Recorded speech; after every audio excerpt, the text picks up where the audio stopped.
over a year ago now, I made a video talking about 7 disturbing video game and console Easter eggs, but I recently was thinking about some of the creepy things I encountered in video games, which I talked about in the video about that Gmod add-on that did really well actually. And after that video, I decided to create a part 2, which is this video, to the other video game Easter eggs video, since I mainly touched on the well-known stuff in that video. But in this one, I'm going to go into some of the more lesser known ones, keywords some, since I'm still going to talk about like really well-known ones as well. I think there's only a few well-known ones. I mean, all these are who cares, but you know, with that, here are some more creepy video game and console Easter eggs and features. This first one was actually sent to me by a friend of mine named Xenon, and I was quite shocked since I'm a massive Saints Row nerd, and I forgot about this. And what he sent me was this freezer from Saints Row 2. It ain't just like a fucking freezer. If you don't know what Saints Row 2 is though, I'll briefly explain the game to you all. Saints Row 2 is an open world action game, very similar to GTA and gets called a GTA clone a lot. Released back in 2008, and it's about you and member Johnny Gat trying to bring back the Saints gang into power by killing and destroying rivals, and this is after they had collapsed after the ending events of Saints Row 1 and you end up in a coma. I would talk about the Saints Row 1, okay, I'm just going to stop. And you will encounter other members helping you, such as Shawnee, Pierce and Carlos, and the rivals who are the Brotherhood, Ronin and Sons of Someday. All these gangs are unique, one with being a Japanese biker gang, which is the Ronin, and they run a prostitution and gambling operation. A metalhead gang that run a gun running operation, which is the Brotherhood, and a Haitian gang, a Haitian voodoo gang even, that run a drug operation, which is obviously Sons of Someday. This glitch in question isn't creepy, but is strange nonetheless, with it being on the Xbox 360 version only, and this glitch will actually break copies of the game permanently. The way this glitch happens is if you open the pause menu and go to the phone, then go to the cheats section and add the 3 following cheats: never die, low gravity, unlimited ammo and super explosion. After this, start the minigame Zombie Uprising by either going into a random arcade or going into your crib and starting it by the TV. Get a grenade and glitch out of the map using said grenade. You will then spawn outside this tattoo shop. Once you escape back up to the city, and strange things will start to happen, like your character floating and flying debris. The chance of the freezer popping up is entirely random, but there are some signs that he will pop up, like the outside being bright and the interiors of buildings completely disappearing. When it eventually pops up, a silhouette shows up and your game will freeze, which results in the game disc becoming corrupted. What this glitch actually is a basement world, which is how certain things are loaded in Saints Row 2, like activities and mission cutscenes loading in when they shouldn't be loaded in, which was confirmed by an anonymous Volition dev on Mr. Saints Godzilla 21's video on the freezer. What this could also mean is that the main city and a basement world would overlap together, causing the crash, which will also explain the shadow that shows up before the crash. The shadow itself is a projection of the player's shadow showing up. Yes, I know it's not really an Easter egg or anything, but a hardware dependent glitch, and I might have gotten some of the things wrong, especially when I talked about the overlapping stuff, since there is a little bit more to it, which can just take a bit longer, and my technical knowledge on the 360 is a bit finicky, since I haven't gone ahead and done much with it for a good, 5 years, 4 years, so I'm sorry for that. I wanted to put this in the last video but forgot to for no reason actually. You may be familiar with this one, but I love it a lot, so I'll talk about it. The way this quote-unquote Easter egg works is by getting a Sega CD game like Sonic CD. It was the easiest example ever, which I did talk about in the previous episode of this series, and if you put it into a regular CD/DVD player, I think even a console would do it, like a PS4, like PS3 even. Once inserted and you press play, you will hear this horrifying warning. Warning, this disc is for use with a Sega CD system only. This disc contains CD-ROM data and is not for audio use.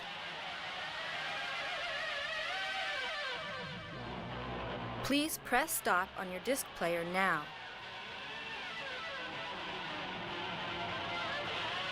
This disc contains CD-ROM data that may damage your audio system.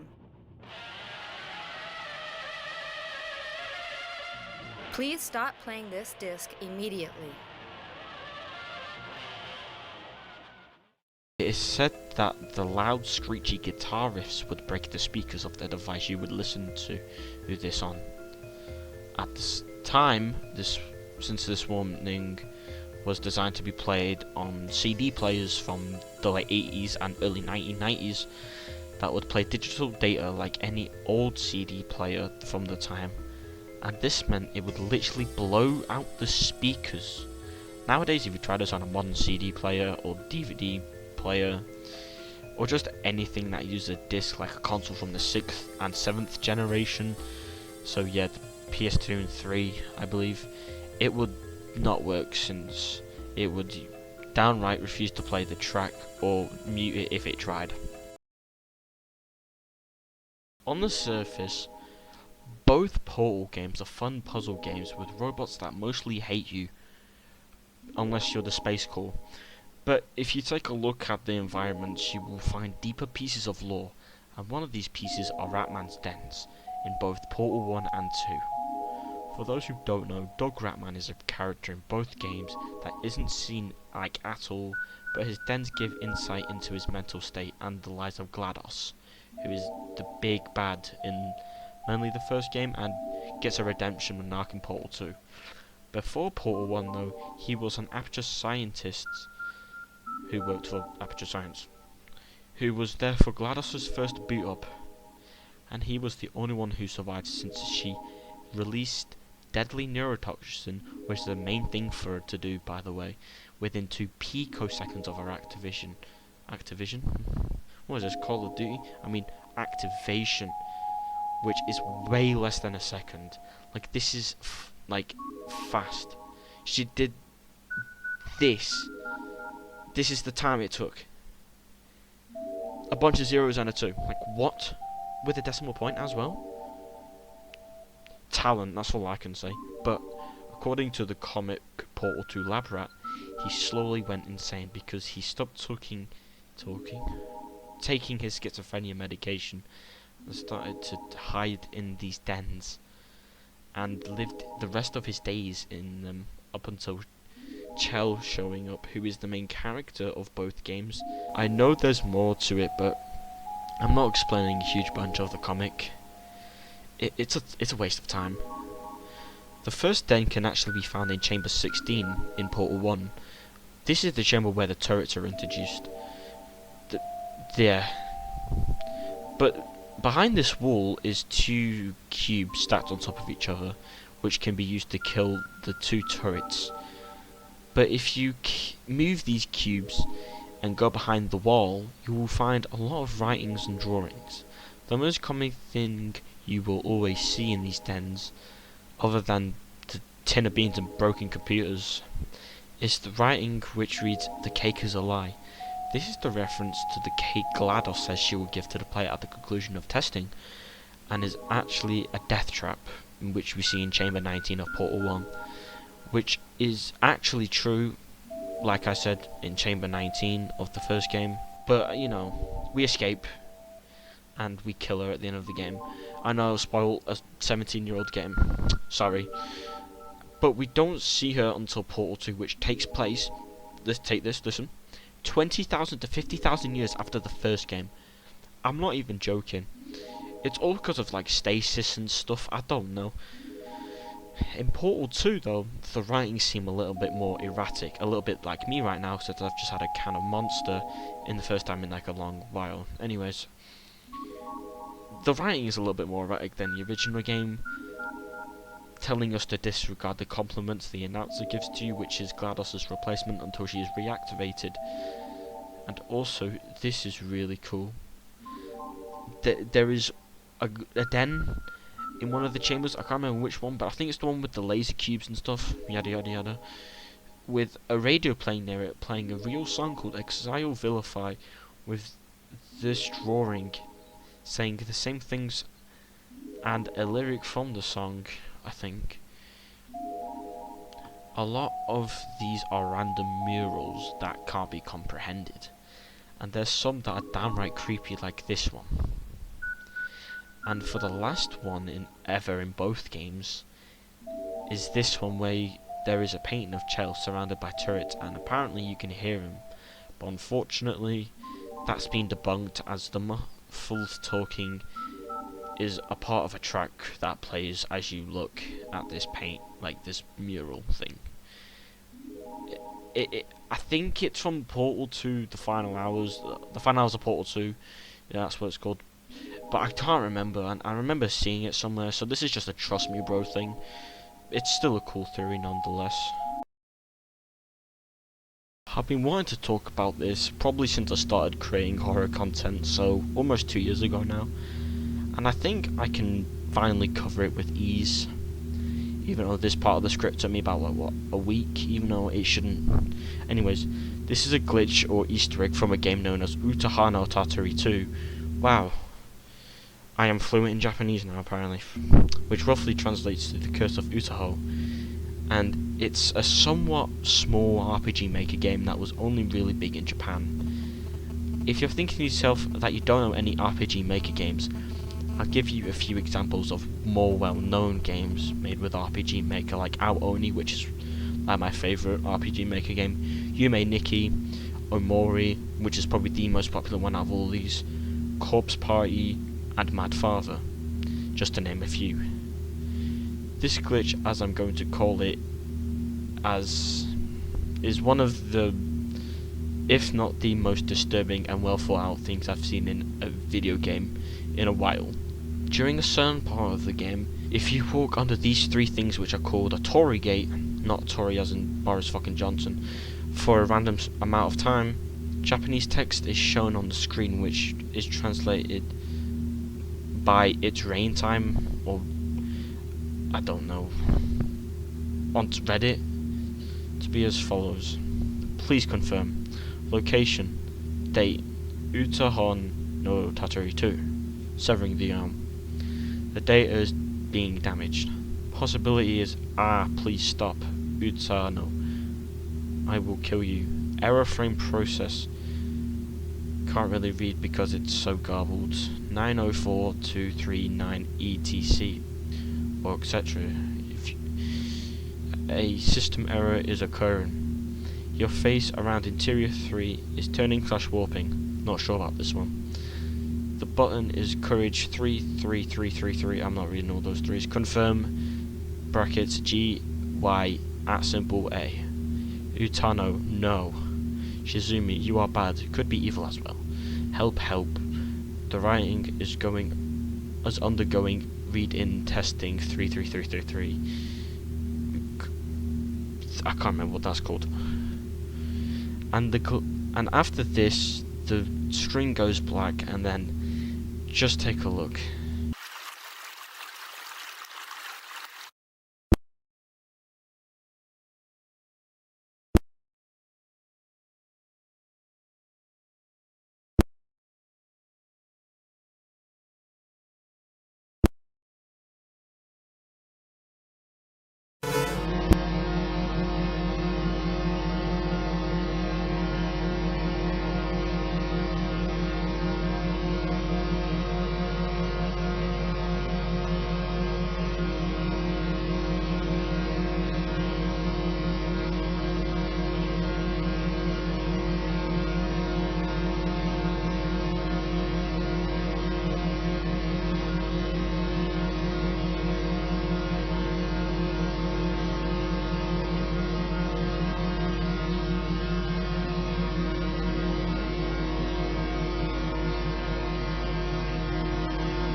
a dead body.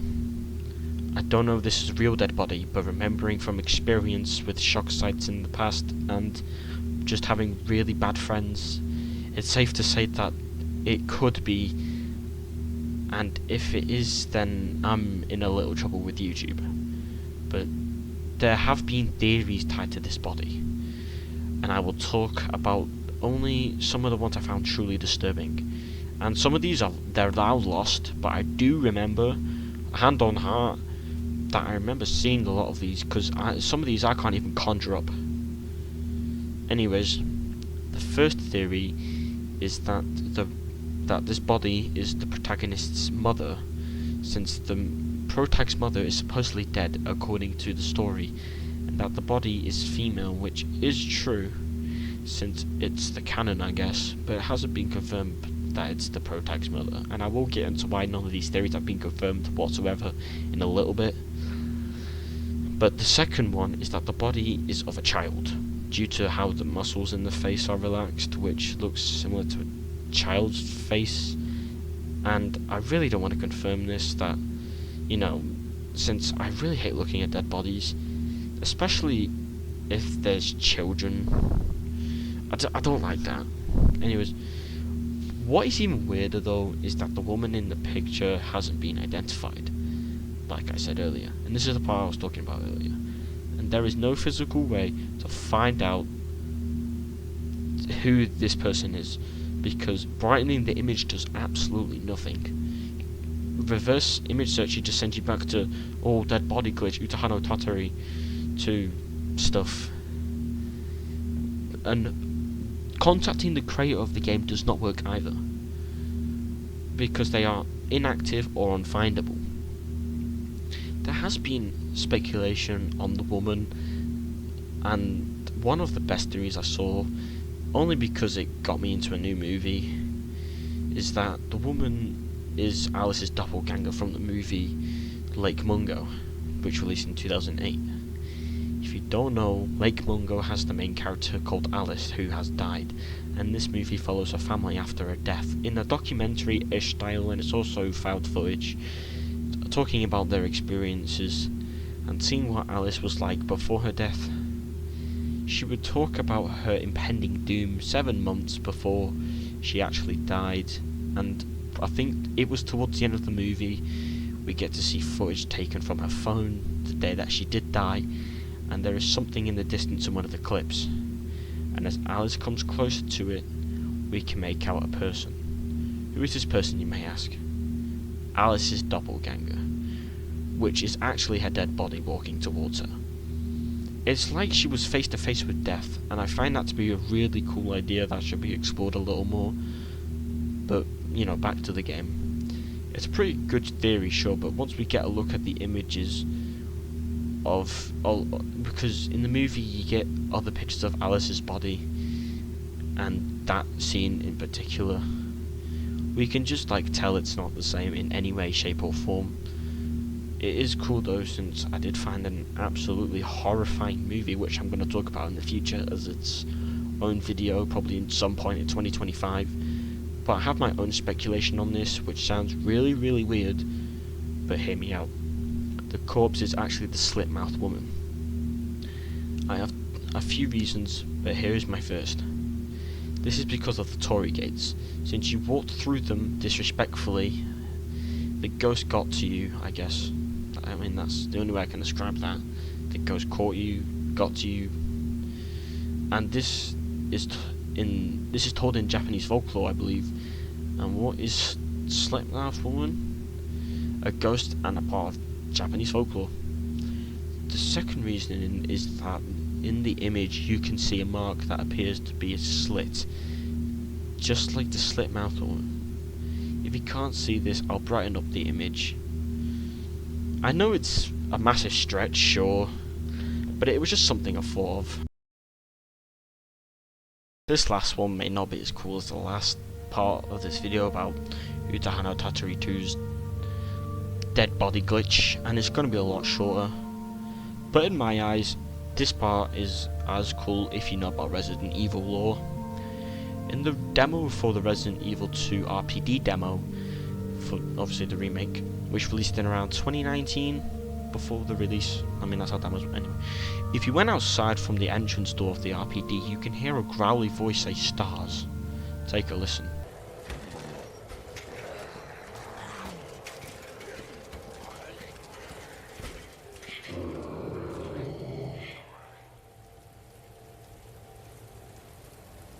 This is indeed Nemesis from Resident Evil 3 saying his iconic phrase "Stars," since he is hunting down members of Stars like Jill Valentine and Brad Vickers, who is the protagonist of RE3.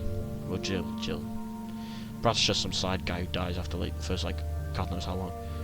What is cooler though is that Resident Evil 2 and Resident Evil 3 take place on the exact same day, but just kind of at different times. But in the same location.